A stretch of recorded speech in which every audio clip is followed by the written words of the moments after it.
बहुत समय पहले की बात है। आर्यावर्त की धरती पर एक महान, दयालु और धर्मपरायण राजा राज्य करते थे, राजा शिबी। उनका नाम सुनते ही देवता तक उनके न्याय और करुणा की मिसाल देते थे। कहा जाता है कि राजा शिबी ऐसा कोई निर्णय नहीं लेते थे जिससे किसी को अन्याय या कष्ट पहुंचे। उनके लिए धर्म ही सबसे बड़ा मार्ग था। एक दिन की बात है, राजा शिबी अपने दरबार में प्रजा की समस्याएं सुन रहे थे। तभी आसमान से एक कबूतर उड़ता हुआ आया और सीधे राजा की गोद में गिर गया। वह कांप रहा था, सांस फूली हुई थी, जैसे किसी से बचकर भागा हो। कबूतर ने कांपती आवाज में कहा, राजन, कृपा करो, मेरी रक्षा करो। मेरे पीछे एक बाज पड़ा है जो मुझे मारना चाहता है। राजा शिबी ने तुरंत अपनी करुणा दिखाई और कहा, डर मत, यहां तुझे कोई नुकसान नहीं पहुंचाएगा। इस राज सिंहासन पर बैठा व्यक्ति तेरा रक्षक है। इतना कहना ही था कि आकाश से वह बाज भी नीचे उतर आया। वह तेज और शक्तिशाली था। उसने राजा से कहा, राजन, आपने कबूतर को आश्रय दिया है, पर यह मेरा भोजन है।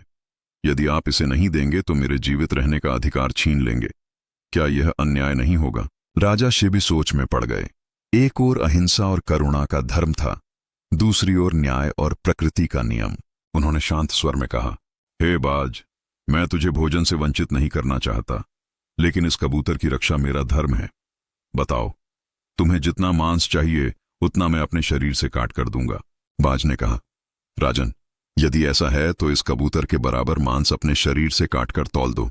राजा ने तुरंत तराजू मंगवाया। एक ओर कबूतर को बैठाया, दूसरी ओर अपने शरीर से मांस काटकर रखा। लेकिन जैसे ही वे मांस का टुकड़ा रखते, कबूतर का पलड़ा ऊपर उठ जाता।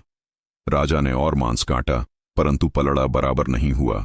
अंत में उन्होंने कहा, अब मैं पूरा शरीर ही इस पलड़े में रख देता हूं, शायद तब धर्म की तौल बराबर होगी। उन्होंने अपना संपूर्ण शरीर तराजू पर रख दिया और उसी क्षण एक चमत्कार हुआ। तराजू संतुलित हो गया। अचानक कबूतर और बाज दोनों अपने असली रूप में आ गए। कबूतर अग्निदेव थे और बाज इंद्रदेव। दोनों ने राजा के चरणों में सिर झुकाया और बोले, राजन, हमने तुम्हारी परीक्षा ली थी। तुमने धर्म, करुणा और न्याय तीनों का संतुलन बनाकर दिखाया है।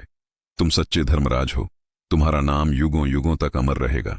राजा शिबी मुस्कुराए और बोले, यदि मेरे इस शरीर के बलिदान से कोई जीव सुरक्षित हुआ तो यही मेरे जीवन का सबसे बड़ा फल है। उस दिन से राजा शिबी का नाम बलिदान और धर्म की मूर्ति बन गया। आज भी जब कोई सच्चे न्याय और करुणा की बात करता है तो कहा जाता है, धर्म वही है जो राजा शिबी ने निभाया था।